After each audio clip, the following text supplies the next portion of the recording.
করবে কুয়াকাটা যাওয়ার আগে আমি বলছি কোর্ট ম্যারেজ করো, বলছে যে কুয়াকাটা থেকে এসে কোর্ট ম্যারেজ করবো। আমার আম্মুর কসম না নাই যেখানে না গেছি এখনো আমার সাথে রিলেশন রাখবে না, আমার কথা বলবে না, বিয়ে করবে না। এখন কি আমার করণীয় কি? আমার তো মরণ ছাড়া কোনো উপায় নাই।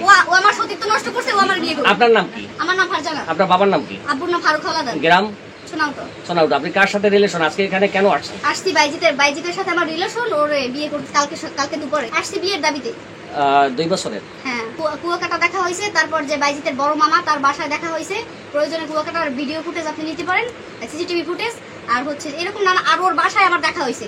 ওরে আমারে ও ঢাকার বাসায় নিয়েছিল। কতদিন ছিলেন সেখানে? সেখানে একদিন ছিলাম। ধরেন আমি 2টায় গেছি, 5টায় বের হয়েছি। ওর সাথে একত্রে কতদিন ছিলেন? ওর সাথে একত্রে তা অনেকবার থাকছি, 5-6 বার। আপনি ওর সাথে একত্রে থাকছেন কি জন্য? মানে কোন লোভে আপনাকে? ও আমারে বলছে বিয়ে করবে কুয়াকাটা যাওয়ার আগে। আমি বলছি কোর্ট ম্যারেজ করো, বলছে যে কুয়াকাটা থেকে এসে কোর্ট ম্যারেজ করবো। আমার আম্মুর কসম না, তার সাথে আমার ওই কুয়াকাটা যাওয়ার আগেই লাশ ছিল। তারপর আর তার সাথে আমার কোথাও দেখা হয় না। তাই শুরু থেকে আপনি বিবাহের চাপ দিছিলেন কি? হ্যাঁ, শুরু থেকে বিবাহের চাপ দিছি। তারপর কুয়াকাটা যাওয়ার আগেও আমি তারে বলছি। তারপর সে বলছে যে কুয়াকাটা থেকে এসে এখন এই জায়গায় আসছেন, আসার পরে তারা আপনার সাথে গতকালকে রাত্রে থেকে কি ধরনের ব্যবহার করছে পরিবারের লোকজন?